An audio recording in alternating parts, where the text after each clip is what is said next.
Bueno, decíamos y lo anunciamos hace un ratito, mujeres que enseñan a luchar.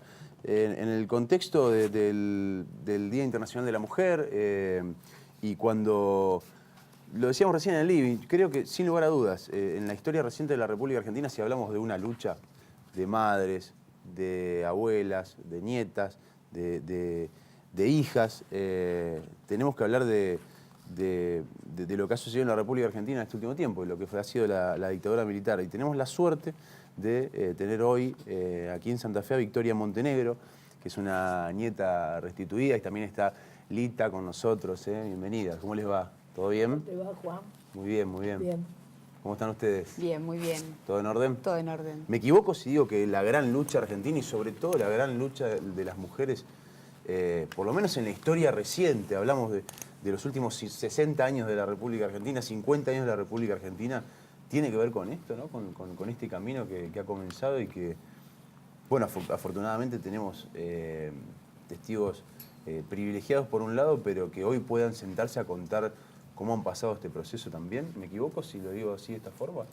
No te equivocás, por supuesto son ellas, entre otras mujeres, ¿no? Por supuesto, ahora este 8 de marzo, bueno, todos los derechos que conquistamos las mujeres, que conquistamos como sociedad, ¿no? Y que hicieron posible, que hacen posible que año tras año seamos más las mujeres, las jóvenes principalmente, que se suman a la lucha por la ampliación de derechos, pero por supuesto hay un faro que lo decimos siempre, son ellas, ¿no? Son las madres, son las abuelas, bueno, caso de Lita, además de madre, parte de familiares, los organismos de derechos humanos, que fueron mujeres que se enfrentaron al peor momento de nuestra historia, la violencia más salvaje, organizándose y abrieron caminos que hicieron posible, en mi caso, como nieta restituida, estar hoy acá, digamos, Claro, tener mi nombre, mi identidad, pero principalmente el ejemplo de lucha.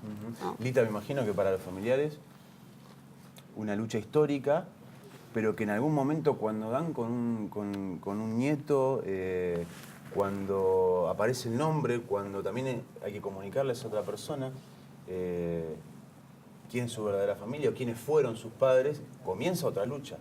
Que Claro. seguramente de ellas más personal, pero de ustedes viene de mucho antes. Mira, yo desgraciadamente no tengo nietos, porque yo soy en estos últimos años presidenta de familiares de desaparecidos y detenidos por razones políticas.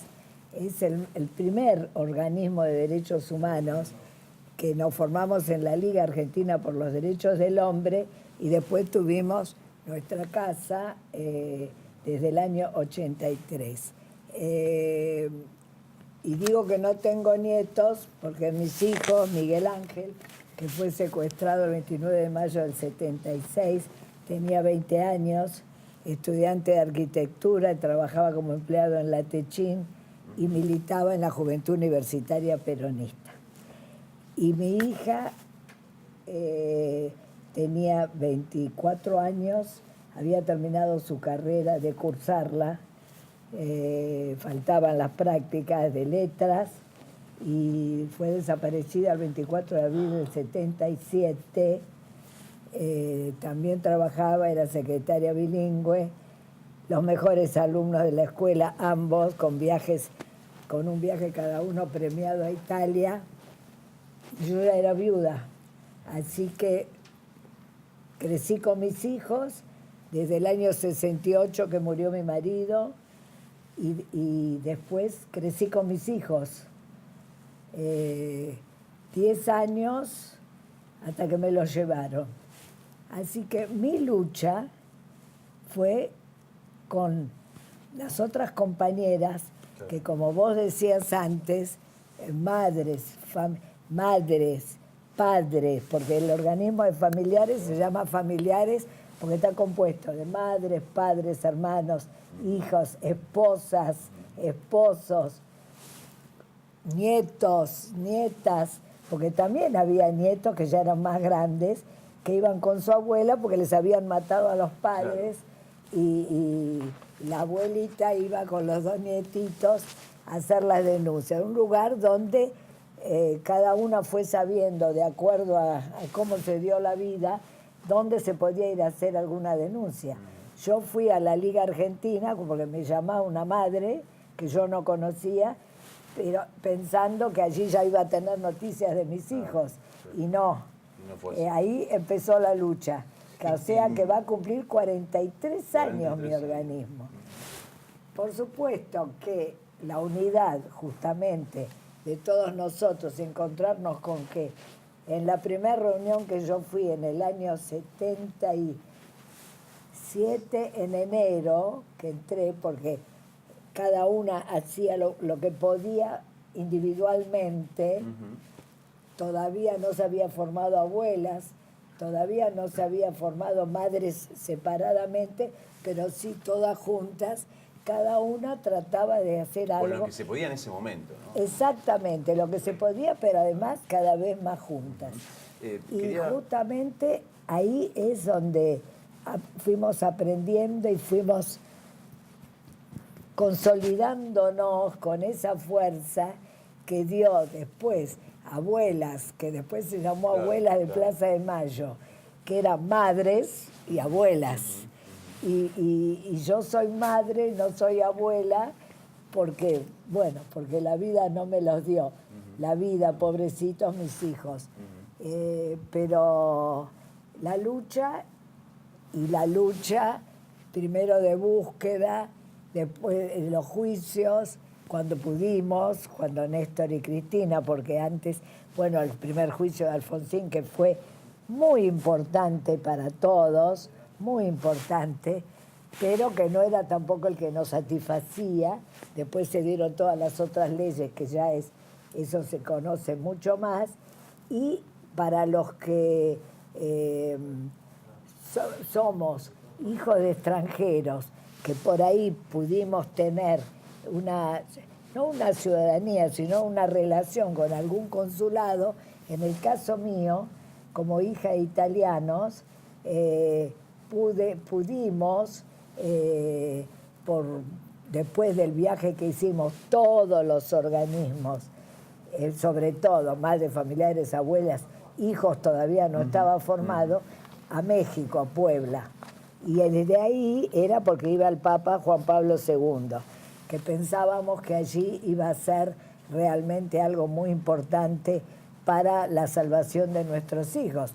Nosotros en el 79 todavía los buscábamos vivos, claro, totalmente ilusoriamente, porque la mayoría estaban mucho antes muertos.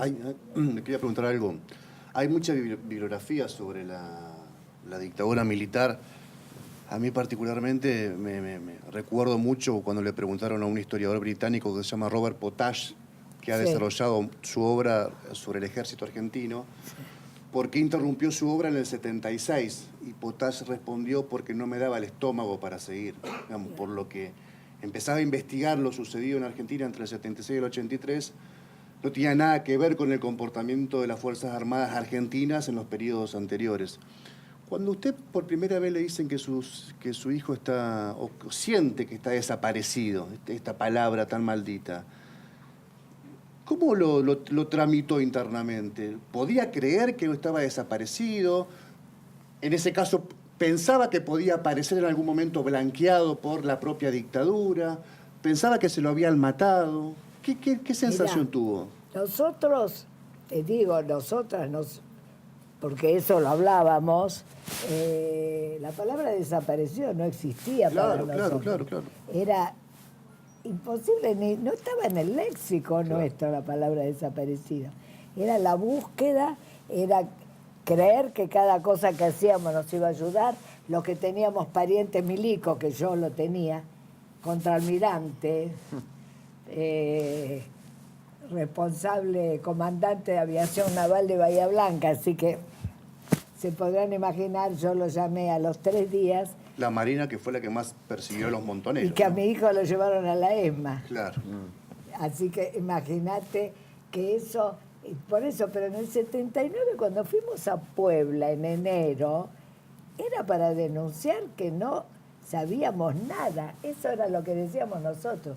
No sabemos nada, se lo dijimos a Pío Lagui, allí, en Puebla. Éramos 5 madres. Marta Vázquez, que fue por muchos años presidenta de Madres de Plaza de Mayo. Marta Bettini, que toda la familia prácticamente desaparecida, menos un hijo y una hija. Los demás todos desaparecieron, hasta la madre de 79 años. Una paraguaya, la Tater, que siempre me quedó la Tater, y si me preguntan el nombre nunca me acuerdo porque era la Tater, y Telma Jara de Cabezas, que después fue secuestrada pero también después liberada, que la usaron para sacar la famosa nota de Para Ti, una cosa espantosa, que le destrozó la vida y no le devolvió al hijo, por supuesto. Y Pío Lagui, cuando le dijimos, Monseñor, hace 3 años, porque era el 79, todas las éramos del 76, que no sabemos nada de nuestros hijos, y Monseñor, muy suelto de cuerpo, dice, claro, la verdad que es mucho tiempo, y si están muy torturados, los militares no los van a dejar en libertad. Eso fue un baldazo que nos pasamos la vida transmitiéndolo después como historia. Bueno, toda esa historia, más los juicios, hicimos juicios en la ausencia en Italia, condenamos, eso en el caso nuestro, ¿no? Nos lleva a muchos años después, con el gobierno de Néstor y Cristina, que podemos empezar los juicios acá, y la lucha desde ese año para nosotros fue todo muy importante porque era gozar, creo, la libertad plena y la democracia plena, por lo menos para muchos de los que pensamos así. Quería preguntarle, Victoria, ¿cuándo y cómo comenzó tu lucha? Bueno, claramente antes me llamaba María Sol, tenía otra formación, me crié con oficiales del ejército, con un oficial del ejército que además fue el jefe del operativo que nos desaparece a mis papás y a mí, así que bueno, durante la mayor parte de mi vida mi formación era muy distinta, tenía una concepción, yo odiaba a las madres, a las abuelas, pensaba que mentían, que todo el tema de los desaparecidos era un tema netamente político. Y bueno, fue la lucha de ellas que me permitió, en principio, que comience una causa judicial, a la que me resistí también mucho tiempo, pero bueno, a partir de esa causa se confirma que soy Victoria, y bueno, y ahí empezamos a transitar un camino diferente, que llevó un tiempo también, claro, de reconstruir tu identidad. Cuando me encuentran, yo ya tenía 25 años, estaba casada, tenía mis hijos, entonces no era solo mi vida, sino reconstruir toda mi familia y además, entender que todo lo que creías que estaba bien, estaba mal, Perdón, Victoria, ¿y vos cuándo te enterás? No, yo me entero a los 15, 16 años, siempre es muy difícil hablar, sobre todo con los más jóvenes, ¿no? Porque en mi juventud estaban vigentes las leyes de impunidad. Claro. Entonces, había así un juez, que era el juez Markevich, que hablaba de que en nuestro país había existido un plan sistemático de apropiación de bebés, no casos aislados de oficiales que se quedaban con criaturas, sino el juez de San Isidro. El juez de San Isidro, Roberto Markevich. Que tuvo la causa de Ernestina de Noble, ¿no? Sí, él mismo. Bueno, él empuja la causa por primera vez porque previo mi apropiador tenía muchos vínculos, por eso siempre hablamos de la dictadura cívico-militar, ¿no? Tenía muchos vínculos en la justicia que dilató muchísimos años mi búsqueda. Markevich empieza a trabajar en serio y por primera vez me citan a mis 15, 16 años, me saco sangre, pero siempre pensando que era un tema de persecución política hacia mi papá, que todo era mentira. En el 97, 98 me confirman que no tengo vínculo biológico con el matrimonio de Tetzlaff Duarte, me entero en el juzgado que no soy hija de ellos. ¿Y ahí qué edad tenías? Y ahí tenía, tenía 21 años, 20 años, ya eras mayor de edad, digamos. Sí, ya era mayor de edad, hace un montón. Y bueno, obviamente yo tenía un vínculo muy fuerte con mis apropiadores, decidí seguir acompañándolos y en el año 2000 se confirma que soy Victoria y que soy hija de mis papás desaparecidos que eran de la provincia de ¿Y Salta. cómo los encaraste a tus apropiadores? En realidad, digamos, me confirman en el juzgado esto, yo no los encaré, me encararon ellos a mí y bueno, y mi apropiador me confiesa esto, que él fue el jefe de mi operativo, de nuestro operativo, y lo que me dice es que a mis papás los habían asesinado esa misma noche.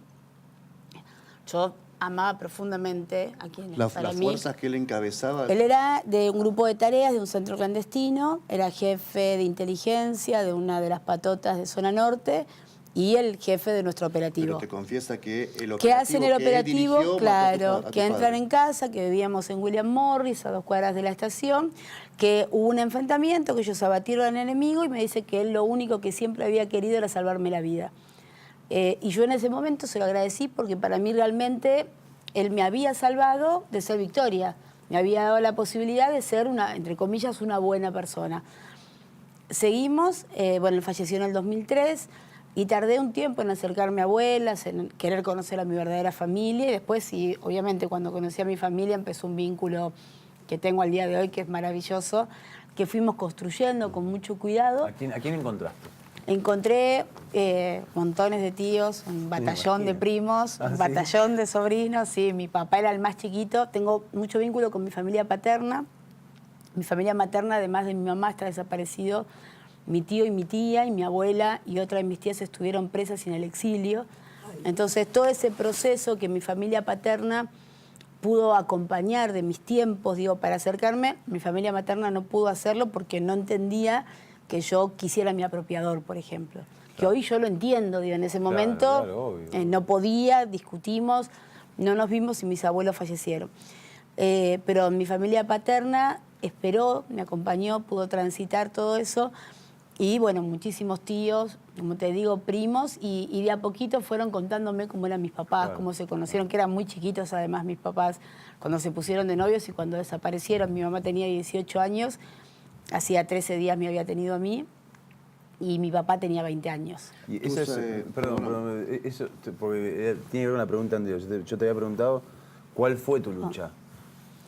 Perdón, no, es esto que me comentás claramente. No, al principio pero te hago una repregunta. ¿Cuál es tu lucha hoy? Sí, bueno, al principio, la primera lucha, digamos, desde la verdad, desde el momento en que volví a nacer a la vida, digamos, a la que debió ser siempre mi vida, fue poder, primero la verdad, sinceramente, la primera lucha fue depurar todo el odio con el que me habían criado.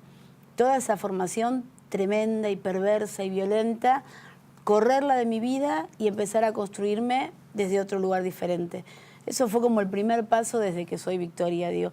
Después acercarme, obviamente, a mi familia, construir, reconstruir mi identidad y después ya tener un compromiso muy fuerte. Al principio con las abuelas de Plaza de Mayo, con los organismos de derechos humanos en la búsqueda de los chicos, chicas, hombres y mujeres que nos faltan, digo, porque estuve del otro lado y sé que es muy difícil transitar ese camino, y después ya un compromiso político, digo, entendiendo que es desde este lugar desde el cual podemos transformar la realidad, y ahí uno siente que un poquito toma las banderas y los sueños de mis papás y los puede transformar en esto cotidiano que, bueno, quizás se vio el 8 de marzo, pero se ve todos los días en diferentes dimensiones en nuestras calles y, bueno, en mil espacios distintos, ¿no? ¿Tus apropiadores tuvieron hijos biológicos ellos? Es decir, ¿tenés hermanos? Tengo una hermana de crianza que no es hija biológica, es mucho más grande que yo, mi hermana. Mi apropiadora creo que no podía tener hijos, así que, bueno, la compraron, la adoptaron ilegalmente, la apropiaron, pero no es hija de desaparecidos. Tengo una hermana de crianza y yo. ¿Y con esa hermana tenés relación? Sí, tengo vínculos, digo, yo quiero mucho a mi hermana, tengo un montón de sobrinos, digo, fue un proceso difícil, digo, en esto igual somos muchos nietos y cada uno va transitando su camino como puede, digo, no hay algo que esté bien, que esté mal, obviamente uno desde afuera... No hay manual. No, cada uno hace lo que puede y nosotros en ese sentido como hermanos somos muy respetuosos, digo, esperamos el tiempo que hay que esperar, los acompañamos porque cada uno lleva su proceso adelante como puede, digo, lo importante es que sepan que estamos, que pasamos la misma historia, que los entendemos y que estamos para acompañarlos, digo. Qué importante decir esto porque cuando uno habla de la dictadura cívico-militar, si no hubiese habido un juzgado de familia falseando actas seguramente de cómo había llegado vos a la familia de tus apropiadores, otro funcionario que ponga el sello y otro que lo refrende. Sí, en mi caso particularmente me retiran de la comisaría femenina de San Martín, donde me entregan en brazos de mis apropiadores. Esto es lo que me comentaba Juan y al principio, que fue lo que yo les pregunté a ellos, fue más lo que ellos me dijeron a mí, y es que me entregan en los brazos de ellos, bueno, el comisario Sella, que es mi padrino, el padrino de María Sol, pero monjas de una congregación de Morón que eran las encargadas de cuidarnos a varios bebés que estábamos dentro de la comisaría de la Brigada Femenina, todos hijos de desaparecidos. Y la monja, de hecho, le ofrece al matrimonio Tetzlaff un varón rubio que iba más al tono con la pareja. Eso fue lo que mi apropiadora me cuenta el día que me confiesa la verdad, y me dice, y tu papá decidió quedarse con vos. Digo, no solo el Poder Judicial, sino también un sector, no todo, porque también hay curas desaparecidos, pero un sector de la Iglesia y además le dice que me tienen que formar cristiana para que no sea subversiva como mis padres. No, es horrible, si uno piensa, es horrible. Y pensar que casi como que nos fuimos, yo también me pongo como ya con mis 80 y casi 88, uno se va criando otra vez. Porque cada vez que yo escucho, claro, porque parecería que todos sabemos la historia de todos, para lo mismo, y cada uno guardaba al principio, no digo de los chicos, pero nosotras, las historias nuestras, personales, no interesaban, era la búsqueda de nuestros hijos, claro, y familiares, porque ahí abarco a todos, porque esposas que buscaron, y por supuesto con hijos, como... Entonces... después se transformó la lucha cada vez más unida cuando los juicios por la memoria, por la verdad, por la justicia, y ni hablemos en lo que nos cuesta, y en este mes de marzo que es muy importante, bueno, la lucha de las mujeres que creo que vamos a hacer todas, todos y todes, pero todas, fundamentalmente creo que vamos a hacer un puntal muy importante, ya hace unos años, un puntal muy importante en este siglo y ya en el pasado también una gran parte, para todo creo, para la historia, para todo, porque salir a la calle es como que ya estamos hechas para salir a la calle. A nosotros nos cuesta más, pero tenemos...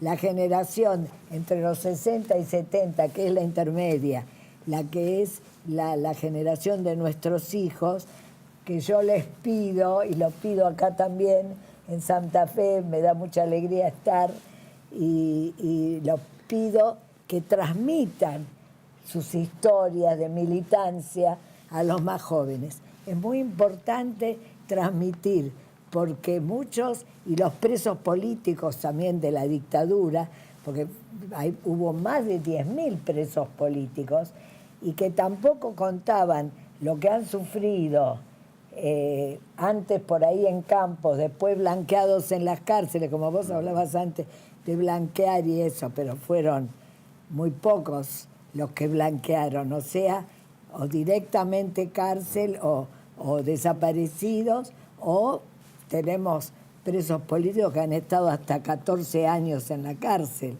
Entonces, esa historia nos enseñó muchísimo, y en esta etapa, en esta precisamente, tenemos 30 presos políticos, que empezamos con Milagros Salas el 16 de enero, del 2016. Y nosotros tuvimos reunión en ese momento al mes, tuvimos una reunión en la ESMA, con Garabano, con Abruz, con Peña, que eran los desconocidos para nosotros totales, y que ya, y de eso se los he dicho a veces en la cara, diría casi, en ese momento. Después cada vez tenemos menos oportunidades de enfrentarnos, porque se escapan un poco no es que se escapen de nosotros, no le interesamos, eso ya está claro, que realmente tenían todo planificado, todo ya planificado. No digo preso por preso, sino lo de Milagro Salas, lo de la Gil Carbó, todo porque a medida que le íbamos diciendo. Así que lo que pedimos realmente en este mes de marzo, además especialmente, la libertad de Milagro Salas, de todas las presas y presos políticos, por la memoria, verdad y justicia, para que tengamos un 24 de marzo que conmemore verdaderamente la memoria, verdad y justicia, y que sea inmensa, que sea representativa de todo lo que sentimos, porque es tremendo, no. Pero sí también en este contexto, ¿no? Que no es el mismo de la dictadura. Y eso sí lo tenemos bien claro. Estamos en democracia, una democracia muy especial, muy controvertida, pero que estamos en democracia y podemos hablar y todo. Y que piensen que la dictadura eran realmente los momentos que uno no pegaba un ojo hasta que tu hijo, tu marido, tu hermana, tu madre no estuvieran de vuelta en la casa. O sea, eran 5 minutos, era la vida o la muerte. Entonces, cuando vos decías la reacción nuestra, la palabra,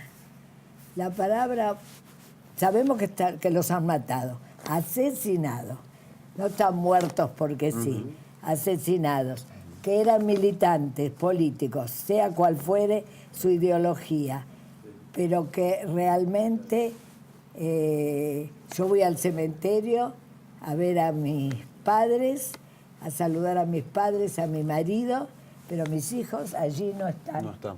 Están conmigo, con la lucha de todos nosotros, con todos los compañeros, y como más de una madre que tuvo la oportunidad de que el hijo un día le dijera, la Marta Bettini, mamá, vos no te hagas problema, gente de muchísimo dinero, de La Plata, de una posición muy importante, y que él vivía y trabajaba con los de la villa, y le dijo, mamá, vos no te hagas mala sangre si algún día me matan, o me pasa algo, bueno, que era matar, porque voy a estar con mis compañeros desde arriba luchando por la libertad de los demás compañeros. Gracias, Lita. Muchas gracias por venir. Hoy, 20 horas en Solar de Mayo, con una charla que es un poco esto, mujeres que luchan, que nos enseñan a luchar. Así que gracias. De verdad, un placer haberte tenido. Y para el 8 de marzo, como dijimos el otro día y con Tati, y realmente yo, un mensaje como lo que dije yo, ¿no? Tati también, y habló de la libertad de la prensa, habló, por supuesto, de lo que significa las reivindicaciones de la mujer, como madre, como mujer, como madre y como católica. Les digo, anticonceptivos para no abortar, aborto legal para no morir. Gracias por venir. Gracias, Victoria. No, Un gracias, placer, gracias. Un placer.